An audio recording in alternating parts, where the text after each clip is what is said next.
So I would like to invite my panelist, Mr. Jan Schindler. Jan is Chair Market Intelligence Committee at the FTTH Council Europe. Please take a seat. I would like to invite Mrs. Dr. Safa Nassereldin, President of the FTTH Council MENA. Please take a seat. Then I would like to invite Eduardo Jedruch. Eduardo is President of the Fiber Broadband Association LATAM chapter. Please take a seat. And finally, I would like to invite Al Nunez from the Fiber Broadband Association America. Please, Al, take a seat.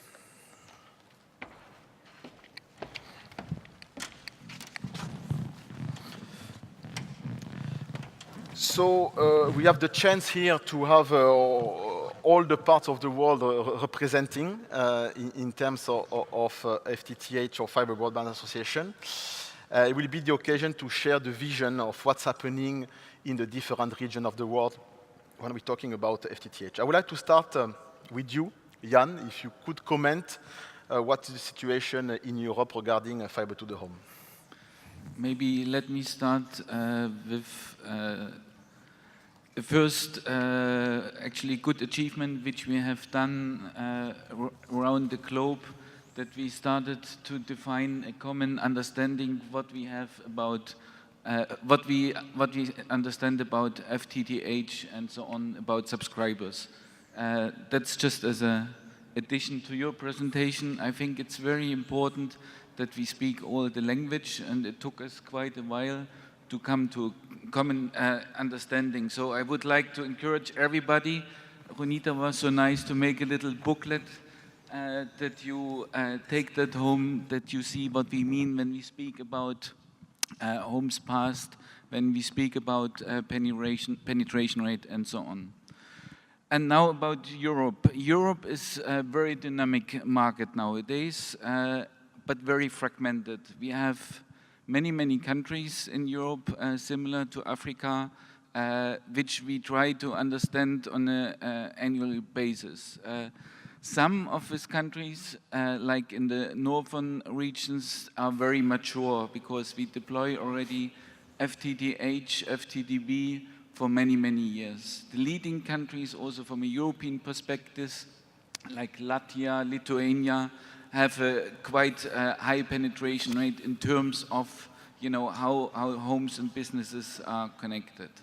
So it's in the direction, you've seen it maybe on the last slide from Roland, with about almost 50% going down to just 1%. The bigger economies started the deployments just in the recent years. Bigger economies like Spain and so on, like France, and they made a big difference in Europe. So basically, when the incumbents in Spain got involved in the FTTH deployments, it became very significant. And that growth is actually continuing. And also now we have, let's say, a new vision in Europe. As some of you might know, we started to have a digital agenda 2020 some time ago, which was really having an idea how Europe should evolve. And that digital agenda is now upgraded, and that will bring even a bigger push in the deployments of FTTH. And the push is because we want to really go in a gigabit society. So the digital agenda changed from giving 100 megabits to every citizen in Europe to actually become it upgradable, which means it can only be done by a fiber solution. Maybe that's so far what is happening in Europe. Thank you, Jan. If you have urgent questions, I prefer to take a question per zone now. So I don't know if you have a specific question on Europe. No? Oh, okay. Perfect. I would like to ask now Dr. Safa. to comment on what's happening on the MENA region. What's the situation in the MENA region, and explain why this kind of situation. Hi. First of all, I would like to thank the Council, the FTTH Council Africa, for inviting us, especially Juanita, for having this opportunity to speak to you about our region, because for me it's a very far region from here. The first time for me to be in South Africa, and it's really a great pleasure. Thank you again. So our council, as all the other councils, aims at accelerating the FTTH adoption in Middle East and North Africa through information sharing, promotion to enhance quality of life, contribute to a better environment, and increase competitiveness. We have around 50 members joining FTTH community since 2011. In our region, regarding the Middle Eastern region, is now witnessing an acceleration in migration to higher speed networks and smartphones, facilitated by the operators' investment to extend network coverage. Telecom operators need to transform their revenue opportunities through data and voice, as we all know. So we have around 29.2 million fixed broadband subscribers and 162 million mobile broadband subscribers in MENA. This data was in September 2016. In terms of 4G and 5G development, the region has extended the deployment of 4G networks, but 5G deployment agreements have been observed in Kuwait, Qatar, Saudi Arabia, and the Gulf. Regarding fiber to home and fiber to business subscribers, represents only 9% of the total fixed broadband subscribers in the MENA region. We have around 2.5 million FTTH subscribers, and we have 5.73 million FTTH home passed networks. So we have an average penetration rate of 44.8%. And as we see from the global ranking, Dubai, UAE is leading in the global ranking. So regarding the fiber to home itself, services and tariffs, it's really trying, the region is trying to enter the gigabit race. And we can see in the UAE and Bahrain that they reached the 1 gig bit per second connection. But the most spread rate is 100 megabits, available in Oman, Qatar, Jordan, UAE, KSA, Saudi Arabia, and Tunisia. And most telcos in the Gulf area provide new converged innovative TV and video services available on their networks. But regarding the tariffs, it's really high still and not affordable by many of the people. As I said before, there are lots of ambitious projects going on in different countries, and the UAE and Qatar arrived for over total household near to be reached. So the coverage in this area is nearly total household. But in Qatar, they are slightly less than them. And then in Oman, there is a good business case where they are deploying a large network open to all telcos. As we said, open access, they are working on open access. In Lebanon, they have only 1,300 home passed, but in 2017, they aim to have it at 600 home passed, 600,000, sorry.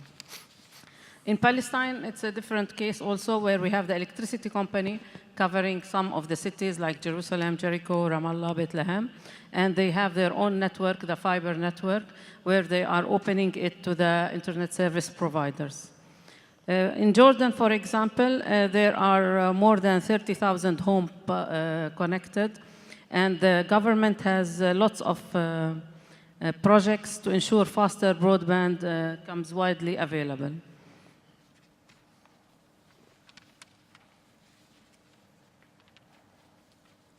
If you want to speak also about Saudi Arabia, they have plans and they commit themselves to exceed 90% of coverage by 2030.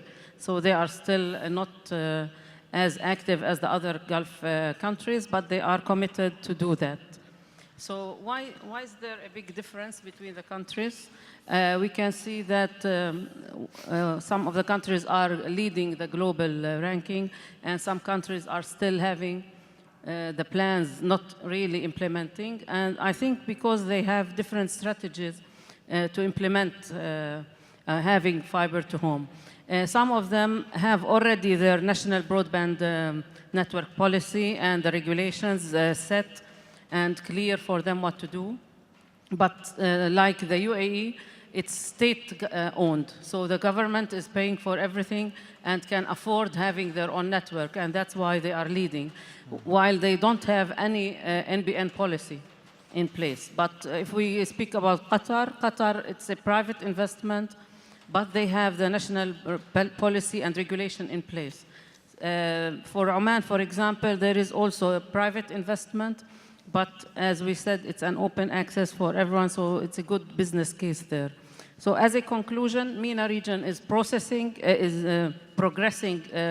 in the global ranking and having many countries, as we said, in the global ranking, but there are much efforts to be done for the other countries. Thank you.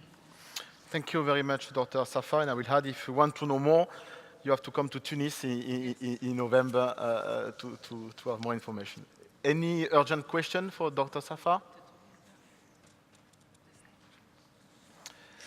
Perfect.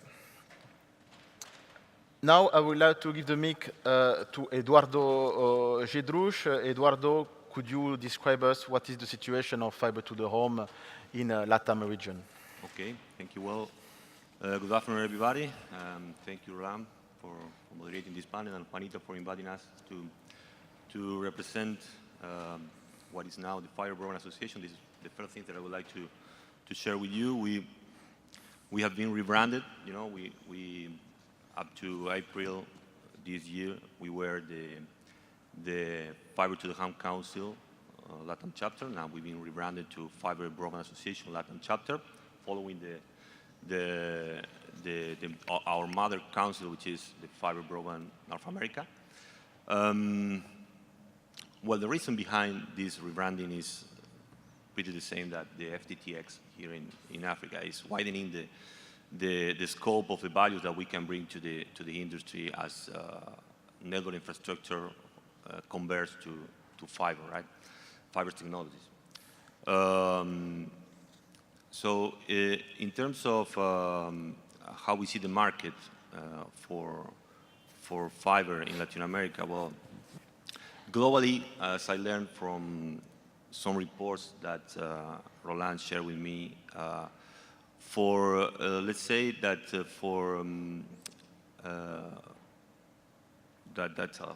I lost the name.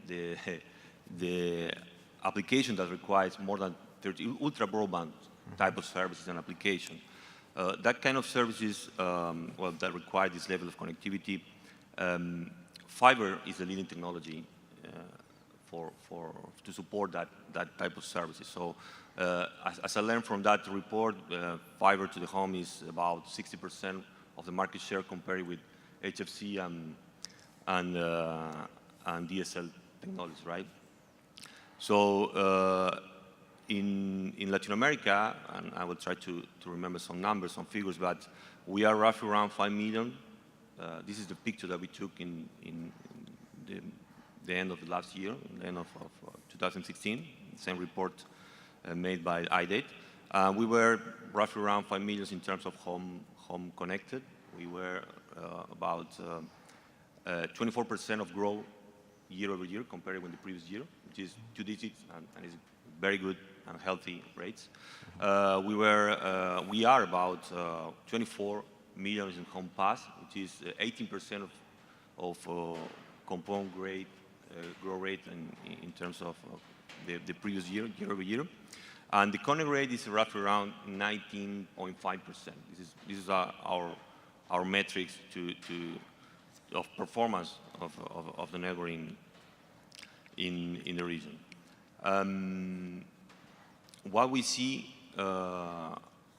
for the future, let's say, what's the main application or the case of use for FTTH in the region?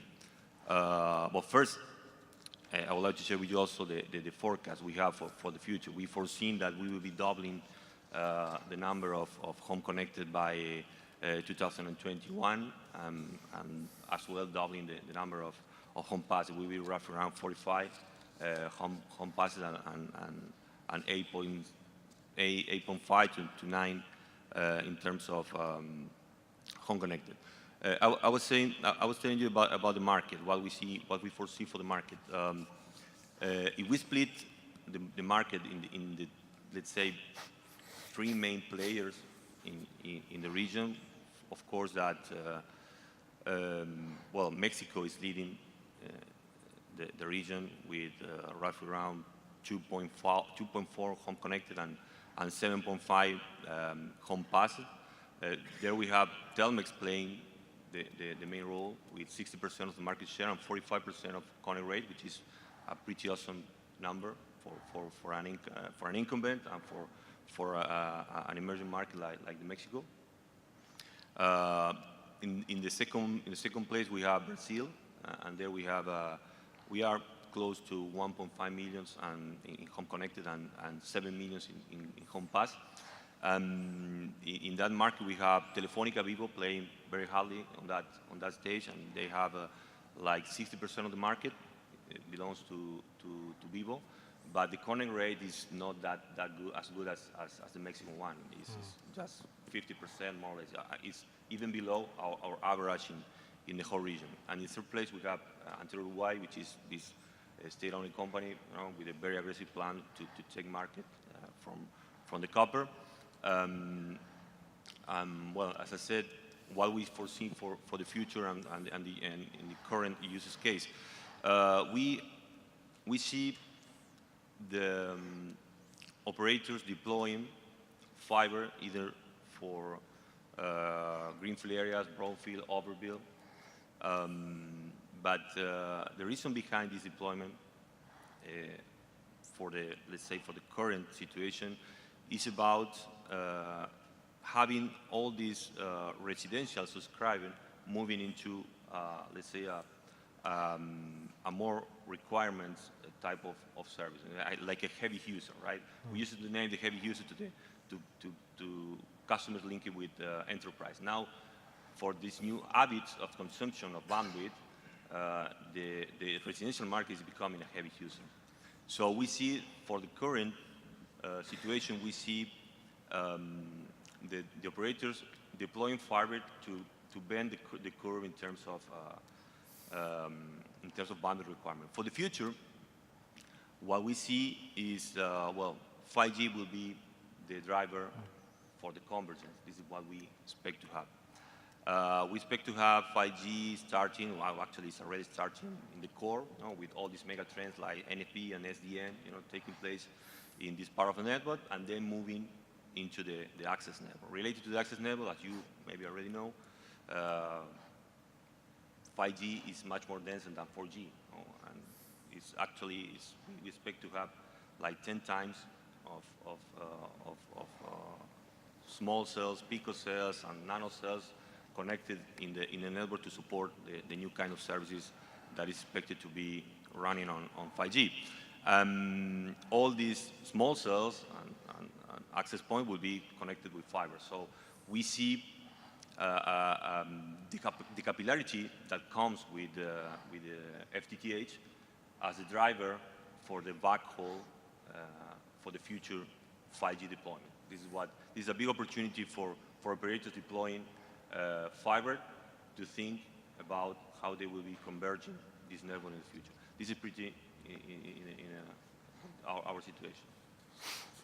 Thank you very much, Eduardo. The same, any urgent question for Eduardo? And the same, if you want to know more, I think there is a conference in March in Mexico next year. Good to mention. Well, yes, thank for the reminder. We had our conference in Buenos Aires this year. It was a tremendous success. It was like, I was having a chat recently and telling the numbers, but we were like 1,500 in registrant, which is a huge success for us. And like 20 sports, so it was a very big and interesting conference. This year, next year is going to be Mexico. This is something that we are starting to promote in this. It will be in the DF. Thank you. Thank you very much. Finally, I would like to give the mic to Al. Al, could you tell us more what's happening in North America, US, Canada, regarding fiber deployment? Absolutely. First, it's a pleasure to be here. Thank you very much, Juanita, for the invitation. I'm particularly happy this is my first visit to the African continent in South Africa. I'm most excited that in my first interaction with a crocodile, I'm happy to report crocodile tastes like chicken.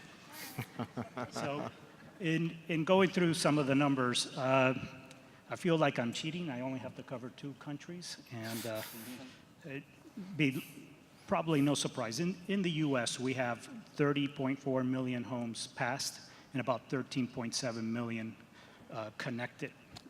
In Canada, it's 3.2 million homes passed and 1.4 million homes connected. In 2016, we saw a year-on-year growth of about 16%. The fiber to the home footprint is been rolled out, about 3/4 of it by the tier 1 telco incumbents, telecom incumbents. Tier 2 and 3 telecom have about 10%. And then we have a combination of municipalities, small cable operators, utilities that are rolling out cable throughout the rest of the approximately 15 to 16% of the footprint. With all that, we still have reported as of last year about 19 million residents without access to broadband at the home. And that's why we're seeing this great push by a lot of operators. In the US in particular, we have over 1,000 people rolling out fiber to the home.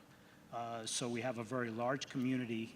There's been a lot of articles talking about, especially in rural America, corners of Kentucky or West Virginia and many states around where municipalities and small operators are taking up the call for broadband access and rolling it out where perhaps some of the larger companies are not involved. What's driving this is that there have been multiple reports, and it shows that communities that have broadband connectivity derive about 1.1% more GDP per capita than those that do not. 1.1% doesn't sound like much, but in aggregate, that's about $1.4 billion per year additional revenue. So you could see the interest and the drive behind that. We know that when a community is connected to broadband, the sales of homes are at higher value, more employers are attracted to those communities, are retained and expanded, home businesses grow. So indeed, there's a lot of interest in continuing this push. We have a couple of unique things other than a tweeting president. We have a couple of other things that are happening in the states in particular. The FCC is looking to soften some of the regulation on pricing controls on the higher capacity services that are being offered.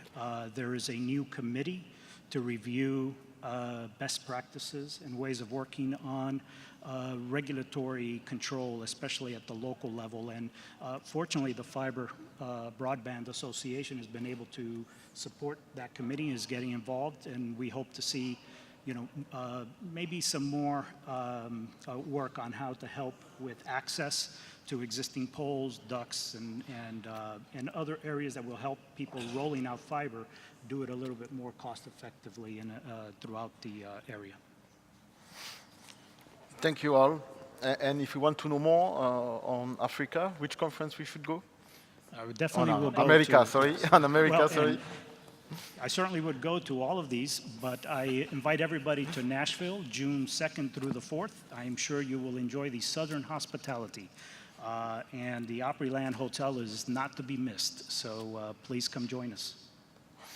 Thank you very much. Is there a question coming from the floor for one of the panelists? It's time now if you want to ask this question. Maybe I could keep it up and running. I have a question for you, maybe? I was hoping I was going to avoid that. Well, we heard a lot about Google deploying fiber for many, many years, and I was wondering, I didn't hear so much lately what the current status is with the deployments on fiber from Google. Well, I can't speak for Google, but I believe their focus has changed. They haven't been rolling out additional cities, at least that has been, and what I know is basically what's been in the press. So I think the last I had seen in the press was that they were more partnering with a couple of cities. So that has slowed down, but like I mentioned, we've seen a lot of activity in smaller players that maybe don't make the news that much, but are working with these smaller communities in particular. All right. Maybe a question on the certain category of players, the cable guys, the MSOs. We know they can be active in the US for ultra-fast broadband or in other region. Maybe you can comment, Eduardo, of what's the situation of the MSOs in the LATAM region? Yes, well, there's a couple of interesting cases of MSOs going to fiber somehow. The main trend in the MSO market, technologically speaking, I would say that is fiber deep. That's a fact, right? This is the current main technology or main trend in the MSO market. They are basically focusing on node segmentation in order to be ready to feasibly to have technical feasibility to move or to jump from, let's say, DOCSIS 3.0 to 3.1. This is why they foreseen for the next, let's say, 1 to 2 years. Well, it's about, node segmentation. It's about going from node +3, node +2, to node +1, node +0, which is fiber deep in the end. So basically, you have two tools to do that. You can make it, multiplexing wavelengths with WDM to optimize the utilization of the fiber that you have already deployed, and the other one is deploying more fiber. So it makes a lot of sense to start deploying fiber in order to support the current requirements for node segmentation and future requirements, because the end of the game is about fiber all the way. I would say in terms of barriers, I'm speaking about the LATAM market. This is what I've seen in my discussions with MSOs. Related to the barriers that they found, the discussion was about the head-end, basically. It's not about the network itself. It's about the head-end, or at least it's not anymore, because in the past we had the CapEx situations, the comparisons about the copper networks or the coax network versus fiber networks. Today I would say that this comparison doesn't exist, or this barrier doesn't exist anymore. It's more about the format of the video content they support in the head-end, actually, or currently, and the home network. They have to change almost everything to support cost-effectively video content in the home if they move to fiber. But the discussion is, in the end, or what I'm seeing right now, is that for greenfield areas, the decision is to go with fiber somehow, greenfield areas, and also in those areas where the coax technology is obsolete technically. When they find that moving from DOCSIS 3.0 to 3.1, it won't be feasible with the network, with the coax network they already have, they are planning to overlap or overbuild an FTTH network. This is the situation with the MSO market related to FTTH. Thank you, Eduardo, for this comment on MSO. As I was saying in my presentation, there is also the case of MSO here in Africa. I comment what's happening with the Wananchi group in Kenya, and also with TV Cabo in Angola or Mozambique. So this could be also an evolution here in some countries in Africa. So I think it's the end to close this panel. So I would like you to join me to thank our great panelists. Thank you very much.